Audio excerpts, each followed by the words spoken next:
Welcome back to the BookEnds YouTube channel. Today we have another video where we just explain our job. But I think we're phrasing it in a good way today. So a couple weeks ago we did some videos on what agents bring to the table, and we wanted to talk a little bit today about how we view our job in terms of building writing careers. So when people think of literary agents, I think not much goes beyond they're going to sell my book. So we wanted to talk a little bit about the things that we do beyond that to help you forge a path and make a career in publishing beyond just that first book. Yeah, sometimes there's also a rhetoric that goes on that you don't need a literary agent. They're a waste of time. They're a waste of your money. They don't do anything that you can't do, especially if you somehow manage to connect with a publisher who makes an offer directly. And we're here to tell you there's a lot more that we do than just, even negotiate the contract. Sometimes there's a conversation about just get a lawyer. Well, that's all well and good. Everybody should follow their career path their way, but we're here to sort of give more details on what a literary agent does beyond those simple things that it's assumed we do. Yeah, and I think that's a good place to start in terms of a lawyer or what you can do on your own. I think there's one very clear, perhaps umbrella category of a difference that we're doing, and it's that we're constantly engaging with the market in a number of different ways. So I think that's the first thing to know, is that an agent is somebody whose full-time job is to engage with the literary market for whatever genre, whatever age group, whatever format. But with that comes a whole set of expertise that you or a literary lawyer might not have. Right. So the first way that I think we're doing that is we're constantly reading. Most literary agents join this field and take up this job because we're readers and we love books and we want to work with them. And most literary agents are reading new books that are coming out every year very frequently, whether they edited them, they sold them, or they are just picking them up as a reader. And when we're doing that, it goes a little beyond just reading a book for fun. At least I know we both do it, but I don't know about other agents. But when we're reading, it's not just, that was a great book, I loved it. It's, oh, it sold to that person at that publisher, and this is how they did the cover, and this was how they wrote the cover copy, and this is who they got to blurb it. There's so much that we're thinking, even if it's subconscious, that we're thinking every single time we're reading a book. That was an interesting editing choice, or what a great plot twist. All of those things that we're doing subconsciously, consciously while we're reading will in turn benefit all of our clients. And we're also reading, we're reading for pleasure all the time. We're reading books that we didn't work on just because we love to read. But there is also definitely an aspect of our job that is reading books that we feel we have to. Finlay Donovan was a book that was talked about a lot in the past year. You talked about it. Amanda talked about it. Editors were talking about it. It was not necessarily a book I would have typically picked up, but because everybody was talking about it, and because it was very much in the vein of a lot of what my current authors write, I felt the need to pick it up. The other thing I will often do is, if there is a book that a lot of people are talking about, I might not go out and buy and read the whole book, but I will get my hands on it to read enough of it to have a working knowledge of what's the voice, what's the style of writing, what about this book is making editors and agents want more of this type of book, so that I have a solid understanding of the market, not just the titles of the books, but a solid understanding of what that voice is that people are now reading. And coincidentally, that's how I justify DNFing every book I DNF. It's like, I got a good sense. I feel comfortable that I know that book. And if someone asks me, have you read it? I will say yes, because I get it. I strongly believe that you don't have to finish a book to have read the book. I really believe that if you know the book and I don't think we all need to, first of all, even just as readers, there are way too many books out there that give us joy, that we should never be forcing ourselves to finish something that is no longer giving us joy. Sometimes a book will have served its purpose for us halfway through, where we feel like we've gotten enough out of it, we don't need to finish it. And I think that's good enough. And I think, but yes, there's definitely times, and there are definitely times I'm checking out books that I really don't have a desire to read, but I feel like I need a working knowledge of as an agent. Yeah, even just to leaf through, it's helpful. The second thing we're doing, which I know we've talked about ad nauseum on our channel, is we're constantly in communication with editors, whether it's through our submissions or having conversations about what they're looking for, taking them out to lunch or vice versa, or meeting them at a conference, on a Zoom, watching them on a panel, anything. We are constantly doing those things and putting ourselves in the rooms with the people that are buying books that we hope to sell to, which is something that most authors and most literary lawyers, if not all, are not able or doing in general. Yeah, I guess I don't have a full understanding of the day-to-day of a literary lawyer, but they tend not to be doing a lot of submissions. Right. So they tend not to be in regular contact with the number of editors we are consistently in regular contact with. Even if it's just around, I am in the middle of completing a round of submissions, and every engagement with each editor is also an expansion of my knowledge of them. What are you looking for? Oh, I see why you didn't like this, perhaps. And that gives me insight into what you do and don't like about books, or what you're seeking. I mean, it's kind of funny how an editor can pass on something with somewhat innocuous rejection letter, but we as agents pick up on, oh, okay, there's something in that letter that might not have anything to do with the author of the book, but I now have an understanding for future submissions of whether or not this editor will be right for other similar things, or sometimes my projects at all. Sometimes there are editors that we just do not connect with. They have a very specific voice or style they're looking for, and it is very different from the voice or style I'm looking for. And I know the other day you had said there's an editor out there who you seem to have the exact same taste with, because that editor is connecting with everything you're sending. Yeah, it's a good feeling. But I think that was such a good point. I didn't think of. There's, even if it's again subconscious, but when we're getting those passes, it's signaling to us that we're not on the right path.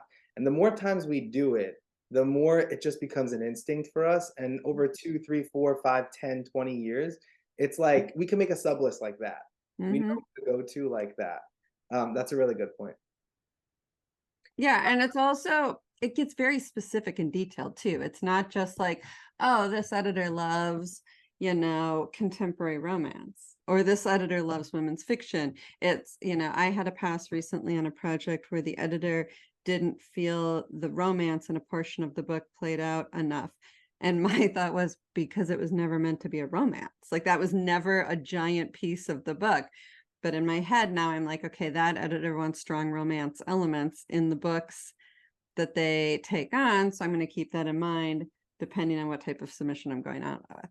Yeah, and even on a more specific level, this person was born and raised in Seattle. This person loves to, I don't know, fish. This person, this is their favorite food. We learn these things the more that we're submitting and the more we're meeting with these folks. So we end up having all of this knowledge about people that other people won't have. Yeah, I have a romance editor, an editor who does a lot of romance, other things as well, who I know likes really upmarket, flowery writing in her romances in a way that I know other editors don't necessarily. Yeah. So it's a style of writing that I know that she really gravitates towards. Yeah. And I also think another way that that's done is when we're selling books to these editors, we're doing it editorially too. So we're seeing not only what book they like, but how are they editing that book? What are the things that are changing in that book according to their tastes? How are they speaking to our clients? What are some things that they might compare the book to? All of that is super helpful for understanding their tastes, in addition to like all of the story work that we're doing as agents, learning what's making stories tick right now, what's working in the marketplace, what publishers and editors are shying away from. So it's all very hand in hand, both talking to editors and watching them work.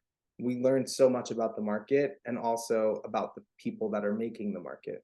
Yeah, we may have touched on this in the last video. I'm sure we have, but my mind is a sieve, so we'll do it again.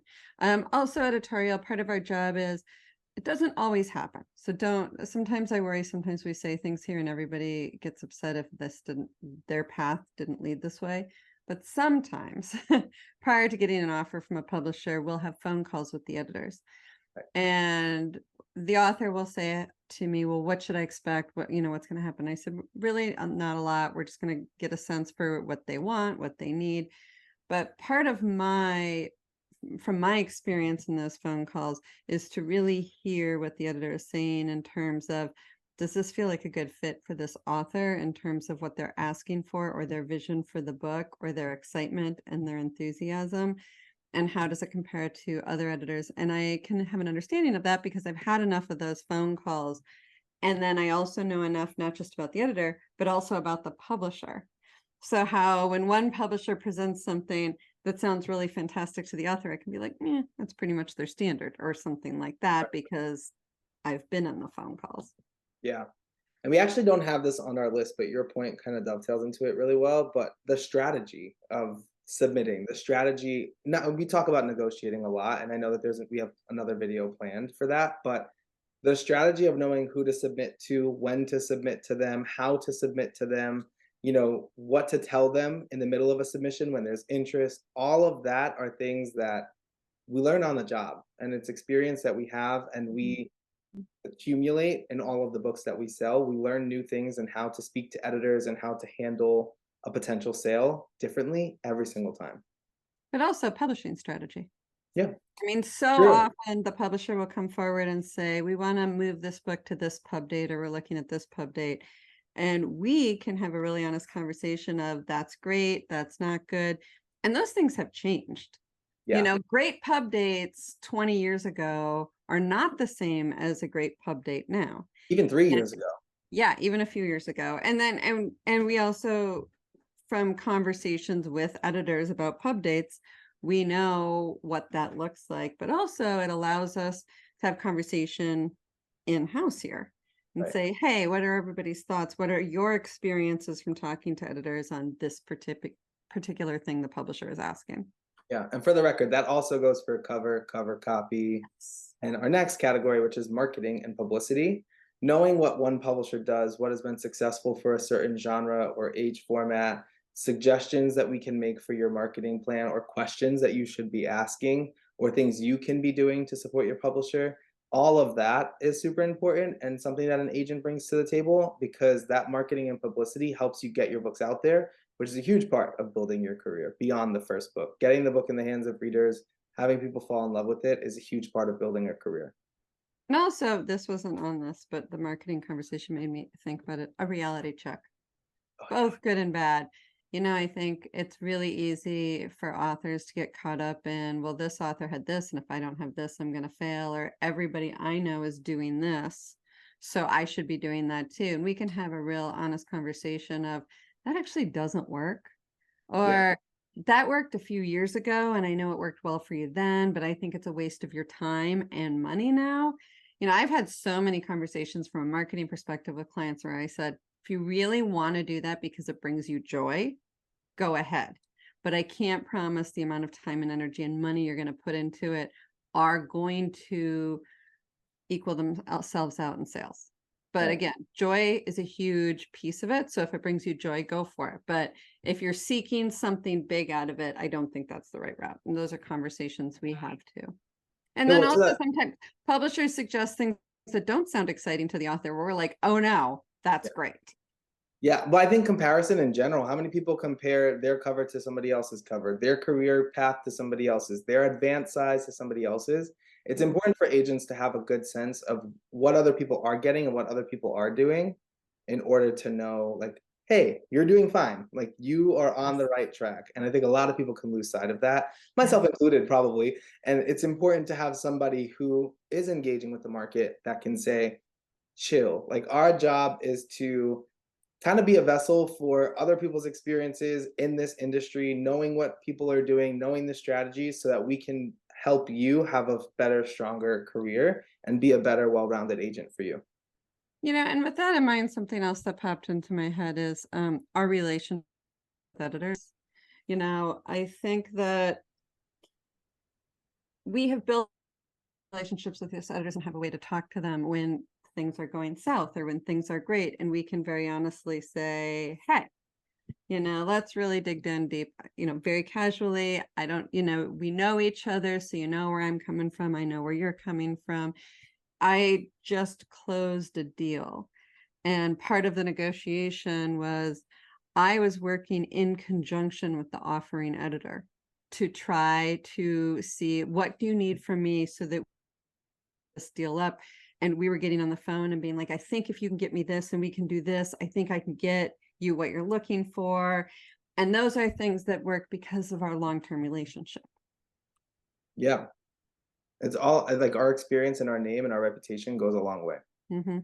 Mm-hmm. So I think we were not very thorough in preparing this video now that I look back on it, because we kept adding stuff, but I think we were very thorough now at the end of our video. Yes, we just sold ourselves. I hope we sold ourselves to Yeah. you. I hope it was helpful. If you have any questions or there are things that you think we missed for maybe working with your own agent, put them down below for other viewers, but don't forget to like and subscribe, and we'll see you back here next week. Bye.